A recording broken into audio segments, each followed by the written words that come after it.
Hello, this is Spartan Commander, and this is the 178th Rome Total War Brotherhood game that I've put onto YouTube. The team I'm in today consists of Brotherhood member Killer. He's called himself Hawaiian Snow, but it is Brotherhood member Killer, and he has bought the Greek Cities faction. And then we have Brotherhood member Crimson Overlord. He's called himself C&C, but it is Brotherhood member Crimson Overlord, and he has bought the Rome SPQR faction. And then we have Brotherhood member Cal, who has bought the Rome Brutio faction. Now the next faction you'll see is unusual for the 31k battlefield. And this is myself, Spartan Commander, who has bought the Gaul faction. Now the reason I bought the Gaul faction is because a player on the other team has bought Egypt. And usually at 31k, if a player brings Egypt, they're usually got about 9 or 10 Pharaoh bowmen, a little bit of infantry, and 6 chariots. So what I thought I would do, I'd bring a Gaul with their Great Forester archers to try and neutralise the Pharaoh bowmen. Okay, the army I've bought here, I've bought some light infantry. These guys I've bought just to kind of help protect the archers a little bit from chariots or any other cavalry that might attack. And then we've got my chosen barbarian warlord there as a cavalry unit. And then I've got the barbarian noble cavalry.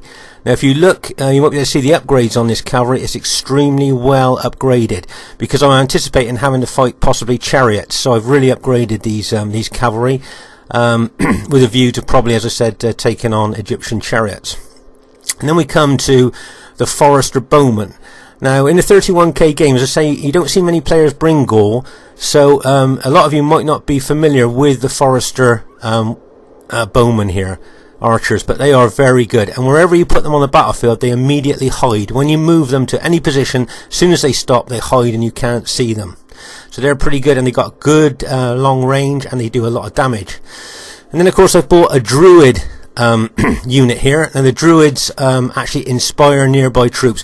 Barbarians haven't got a lot of good morale, so you need to bring a Druid unit to pump up their morale, if you see what I mean. So that's my Gaul army there. As I say, I've bought it purposely to counter the Egyptian skirmish army. It should be an interesting battle for you to watch. And here is the other team.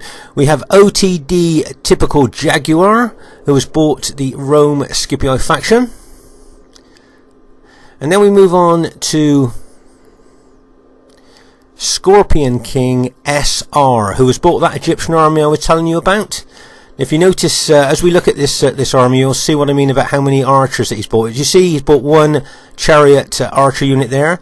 Then we have one heavy Egyptian chariot, but then look at the Pharaoh bowmen. 1, 2, 3, 4, 5, 6, 7, 8, 9, 10, 11 Pharaoh bowmen he has bought to this 31k battle. And I think he's bought a little bit of infantry. As you can see, he's bought desert axemen there. You don't often see them on a 31k battlefield, so it'll be interesting to see how well they do. And if you notice the upgrades that he's put on those desert axemen there, you see they're fully upgraded. Then we move to his heavy chariots. As you know, Egyptian chariots are some of the best chariots in the game, and the main thing is they don't run amok. If they get damaged or frightened at all, they'll just leave the battlefield like any other unit. They won't run amok. So they're a pretty good chariot unit to bring. So that's Scorpion King's army there, and I just wonder if my Gaul archers will be able to counter those Pharaoh bowmen. And the next team member they've got is a Borroway. He's a RTW player. I think a lot of you will know him. And he, as you can see, he's bought the Carthage faction there. Looks like a pretty good army, including 6 Sacred Band cavalry. And then their fourth member is a player who's called himself Mr. A. Now, a lot of good players on RTW sometimes rename themselves for an evening or something, just for a bit of a joke. So whether this player is quite a well-known 31k player or not, I don't know. But he's called himself Mr. A, and he has bought the Rome Giulio faction. Pretty good army there. So there's the team we're up against. Quite a formidable team. Should be interested to see how this battle goes. At this very early stage of the battle here, you can see that Scorpion King SR is bringing his chariot archer unit over there, and is putting that chariot unit into a Canterbury circle there. As you notice, it's just going round and round, firing loads of arrows into the back of my moving troops there. You see, I'm moving my army over to the centre, and as they're moving, they're being shot down by that chariot archer unit there, using the Canterbury circle there. And if you notice there, a lot of my troops, you can see in the snow, a lot of my troops have been killed as they're trying to move over to the centre. There's a close-up of some of the dead as I was running over to the centre there. This is a 4v4 large game, and therefore there is quite a bit of lag. As you know, it's a bit of a problem on Steam that with 4v4 large games we do get a bit of lag. So I hope it doesn't spoil your viewing that much. As you can see here, my teammate Killer B, Hawaiian Snow as he called himself, has brought over some fast moving general cavalry units there to try and chase off those chariot archers. But if you notice, there's now a heavy chariot unit coming towards him, which Scorpion King had put with the chariot archer unit to guard it, and wisely you can see that Killer is moving his moving his cavalry back away from that heavy chariot unit there. So I say, as you can see there, very aggressive action right from the beginning of the game there by Scorpion King with his Egyptian army. I think when he brings Egypt, I think a lot of people tend to become passive when facing his army, but of course that plays directly into his hands, where he can use his Pharaoh bowmen and those archer chariots to great effect. I say, it should be a great one for you to watch. Still at this early stage of the battle here, you can see on our left flank, Scorpion King has brought more archers out to that left flank, shooting into us there. If you notice, I've turned some of my Forester Warband archers over there to try and counter those bowmen. Plus also I've got a couple of units firing at that chariot archer unit. But when those chariot units go into that Canterbury circle, they're extremely difficult to kill with archers. Usually if you've got slinger units tend to do better against those Canterbury circle units, but archers you can seem to fire and fire for ages, and you don't seem to do a lot of damage.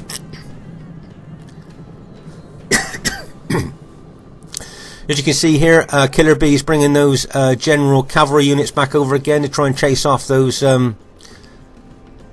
that archer chariot unit there. And once again, Scorpion King has brought that heavy chariot unit over to chase those off as well. So he's countering them with those with that heavy chariot unit there. So this is still a very early stage of the battle at the moment. You see, we haven't even kind of engaged with any of the other enemy troops yet. But as I said earlier, you can see that Scorpion King's already become aggressive on that left flank. When he brings this Egyptian army, as I said, he's always aggressive with it, and very often players sometimes become passive who are fighting against him, which of course plays, as I said before, plays into the hands of this type of army. So sometimes it's good to be aggressive, and I hope that that later in the battle we will become a little bit more aggressive towards that flank in action by Scorpion King there.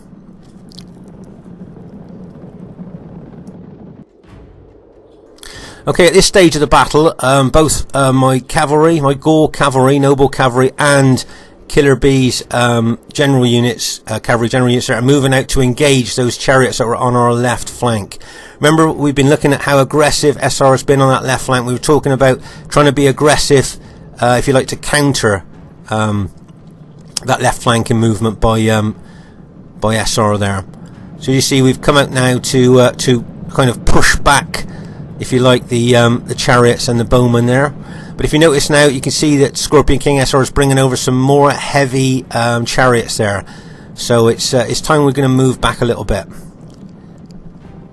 as obviously we don't want to get caught by those heavy chariots.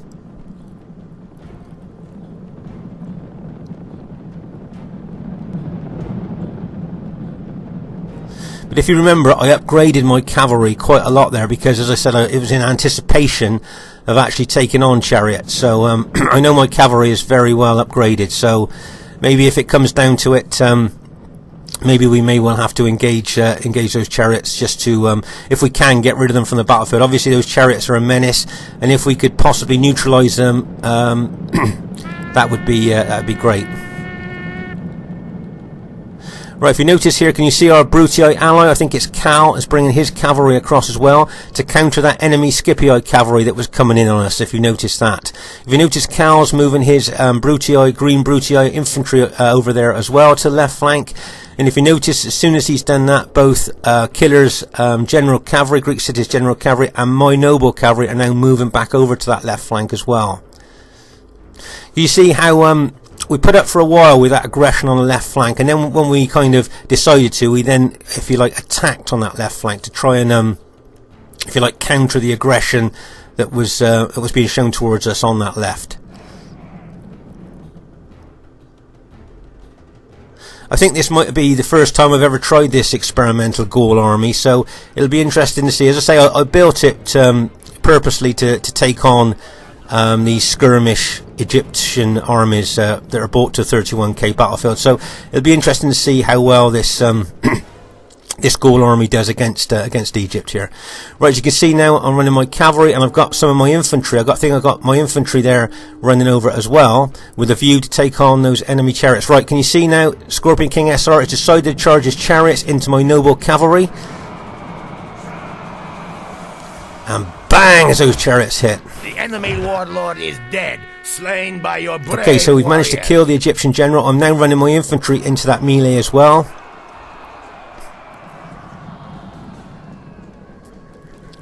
And if you notice there, we've actually destroyed most of the Egyptian heavy chariots there. Now if you notice, I'm sending my cavalry off now to try and take out those Pharaoh bowmen. And if you notice, Cal's bringing his Brutii cavalry over as well. So whenever you fight an Egyptian army that's brought to 31k battlefield with so many archers and chariots, try not to be passive. If you're passive, you kind of play into their hands, into that army's hands, where they can snipe you off from different angles with their archers and things. But sometimes you need to be aggressive to try and counter that. And if you notice, that's what we've just done on the left flank there. Here's a general overview of the battlefield so far. As you can see, our Greek city's allies move forward to engage the enemy Julii infantry there. And if you notice, I've moved some of my Forester Warband archers over there as well to help with killing some of the enemy archers, and if possible inflicting some casualties on some of the moving enemy troops as well.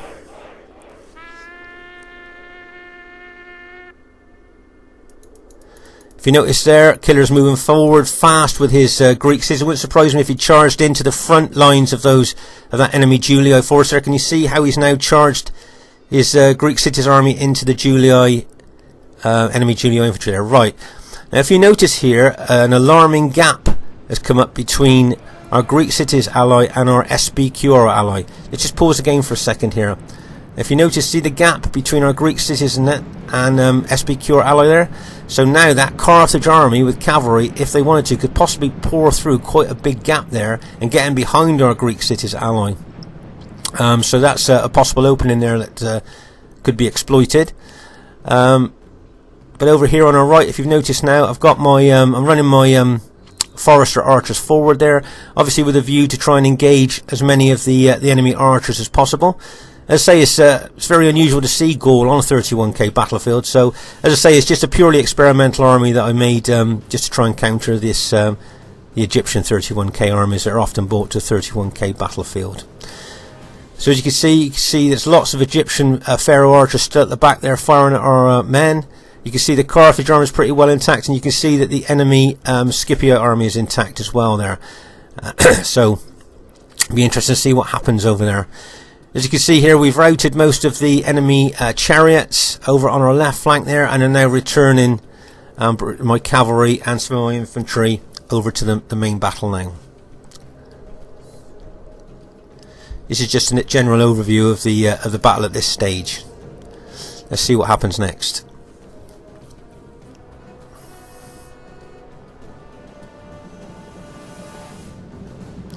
As you can see, I'm moving my Foresters archers forward there with a view to obviously take out those Pharaoh archers at the back, or maybe even shoot the Julii cavalry here.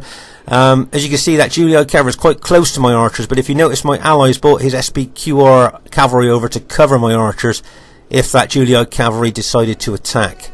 If you notice at the back of the picture there, you can see my allies, Brutii cavalry and my noble cavalry are moving over to this flank as well. All the time my Forester archers are firing into the enemy there. If you notice that a lot of the enemy archers are using fire arrows, which of course lowers morale but causes less casualties. If you notice, I'm just sticking with ordinary arrows from my Forester warband because they do cause the most casualties. So that's why you don't see fire arrows coming from my my archers there. As you can see, this right flank now, you can see our Greek cities allies is fiercely engaged with the enemy Julii infantry there. If you notice, some of the enemy Carthage units have moved over to attack our Greek cities allies flank there as well.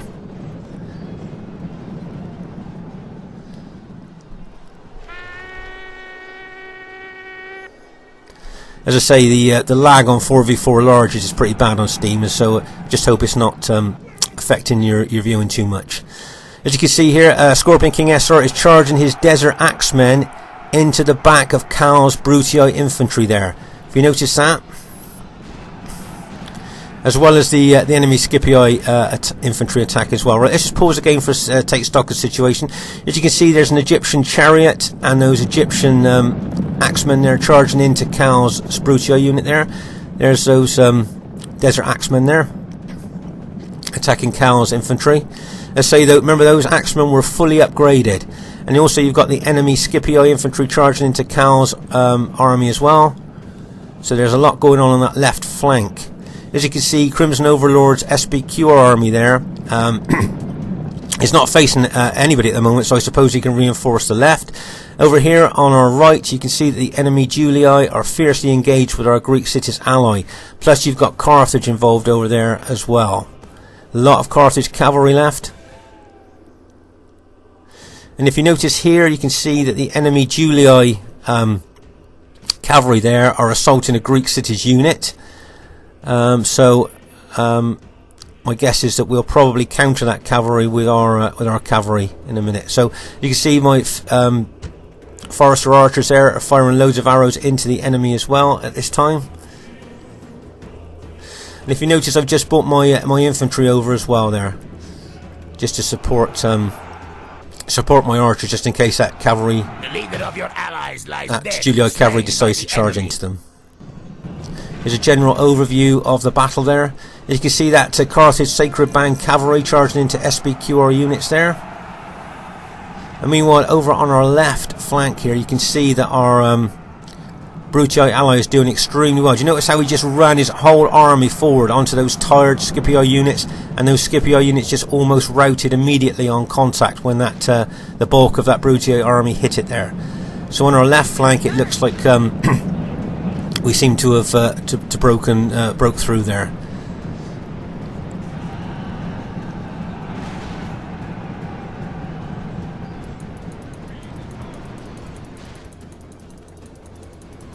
Meanwhile, over on our right flank here, do you remember that Julii cavalry that was there attacking that Greek city unit? If you notice, both my SBQR ally and my own cavalry there have charged in to rout that Julii cavalry. Now, can you see where we're going to go from there? Straight into the back of that engaged Julii infantry there, which should start them to rout. There you go. And if you see that a lot of that Julii infantry are starting to rout now, as we'll go all the way down the line there, taking out that Julii infantry there.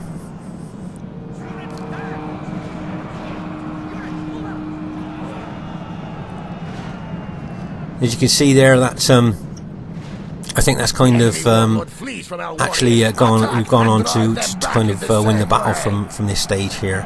If you notice, there's still some Carthage Sacred Band cavalry still charging in there. Did you notice they just charged into my noble cavalry there? But they've actually started to rout now. As you can see, if you look around the battlefield now, you'll see that there's just a few units of Egyptian archers that are left, but the bulk of the enemy armies have now been routed now. So it's just a case really of if you like, mopping up the Egyptian bowman units that are left. It wouldn't surprise me if they probably, yeah, there you go, they've admitted defeat now, as they could see what has actually happened there. So as you can see, if you look at the battlefield, it certainly was a spread out battlefield. There's not really any dense kind of dead anywhere. It's kind of just so spread out. It's almost unbelievable. First thing I'd like to say is really well played to everybody in the game. I just thought this game was an interesting game because I wanted to bring this experimental Gaul army to try and counter that Egyptian army, because I've seen Egyptian armies like that are brought to 31k battlefield that have actually helped their team really a lot to win a battle. So that's why I decided to bring this Gaul army, just to try and counter that Egyptian army. It seems to work quite well. If you notice there that Scorpion King there, his army, he usually gets a lot more kills than that. So I think through our aggression and our counter Forester Bowman against his Pharaoh Bowman here, I think seems to have kind of, if you like, neutralised that particular army. But really well played to the other team there. Lots of nice moves, some nice aggressive moves by them as well. And really well done to Cal, Crimson and Killer Bee. Just thought we'd have a look at the kills of this Gaul army, as I think it's the first time I've ever brought this army to a 31k battlefield. As you can see, the Forester Warband, if you look at the kills that they got for the casualties that they suffered, they did quite well, really. The noble cavalry did okay, not brilliantly, but they did okay. But if you notice that the infantry I bought, they didn't do very good, but I didn't think they would, as they were the cheaper infantry that Gaul has. But I bought them because they were cheap and I could afford to put more upgrades on the cavalry and archers there. So just like I say, once again, really well played to everybody in the game. I say, I hope you found it interesting seeing how Gaul could be played on a 31k battlefield, and how it did kind of, I think, neutralise the Egyptian 31k army there. It's Spartan Commander saying, hope you enjoyed the battle. I look forward to seeing you soon, and bye for now.